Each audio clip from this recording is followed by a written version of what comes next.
Greetings, Scribblers. Kent Shawn here. I know many of you were waiting with bated breath for part 3 of my 5 Commandments of Story series. And fear not, it's coming soon. However, I thought I'd take a break from making videos that require a zillion hours of editing to prevent a nervous breakdown, and so I won't need months of psychotherapy. You need it already. So this week, I'm going to tackle the Writers Are Weird tag. But before we get into it, please don't forget to like, subscribe, and ring the notification bell so you don't miss one star in our literary galaxy. I first encountered this tag on my friend Colin Clark's channel. He's a new Authortuber and he's got a lot of cool things to say about writing. I learned a lot about steampunk on his channel. Go subscribe to him right now. You won't regret it. Okay, here we go. Question number 1. Do you have bizarre internet searches? And if so, what's the weirdest one? Okay, I'm fairly certain I'm on a variety of FBI watch lists.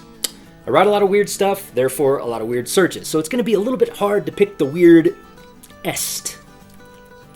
Okay, I'm going to go with trying to find out how you could brainwash someone to kill anyone holding a golf club. Question number 2, do you write people you know and dislike into your story as villains or dumb people so you can kill them off later? Okay, I never actually thought of doing that.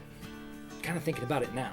Usually I use my villains to exercise my demons. I have them do and say all the horrible things that are happening in my head all the time that none of you can see. It's cheaper than therapy and makes for great villains. Okay, that makes 2 times you mentioned therapy. We need to talk. Question number 3, does personal hygiene sometimes come second to writing? Actually, no. I am my most productive when I'm in a routine, and part of my routine is to scrub my fangs and wash my nasty... Hey, this is a family show! Question number 4, do you go on baby name websites to help name your characters? No, but I probably should. I'm actually awful with naming my characters.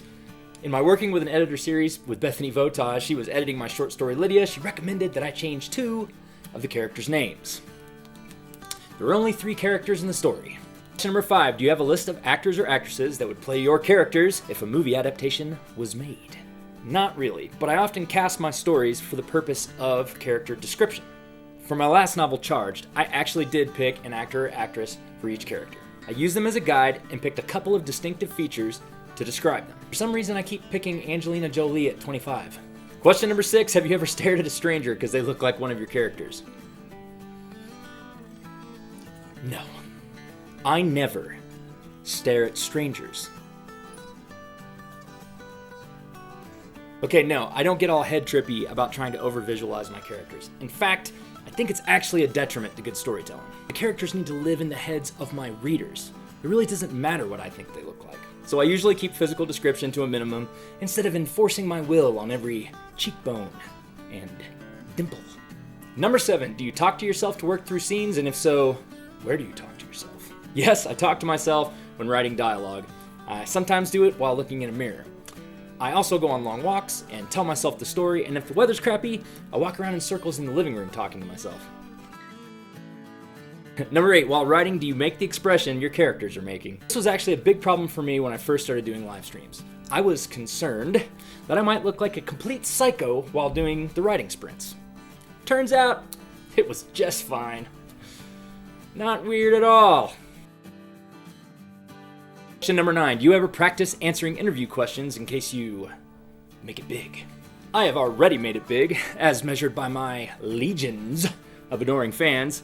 And as for interviews, nah, I don't worry about it. I'll just rely on my natural charm and the witty word usements I structure. They'll love me. Last but not least, question number 10, do you have a soundtrack and or playlist for your book or scenes from your book? I listen to soundtracks most of the time I'm writing these days. I don't make playlists very often. To me, the music is a wall of sound that blocks out the world.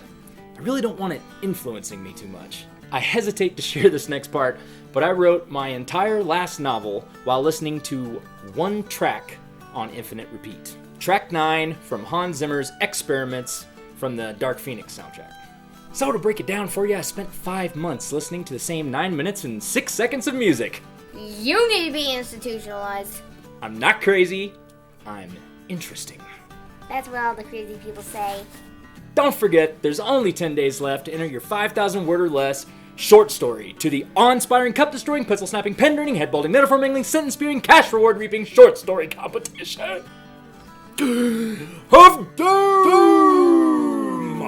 Submissions close July 1st, winners announced August 1st, cash prizes. I already have a bunch of amazing stories in my inbox. Check out the video in the description for all the details. If you want to read some of my writing, head right over to kentshawn.com and click on the tab marked Lydia. Drop me a line and let me know what you thought of it, unless you didn't like it, and then just leave me a thumbs up emoji. I'm emotionally fragile. Tell me about it. Thanks for watching. Please don't forget to like, subscribe, and ring the notification bell. You can follow me on Instagram or Twitter, and please come visit my website, kentshawn.com. Till next time, scribblers, butts in seats, fingers on keyboards. Yeah, that's what all crazy people say. Take my word for it. That's kind of disturbing. Yeah.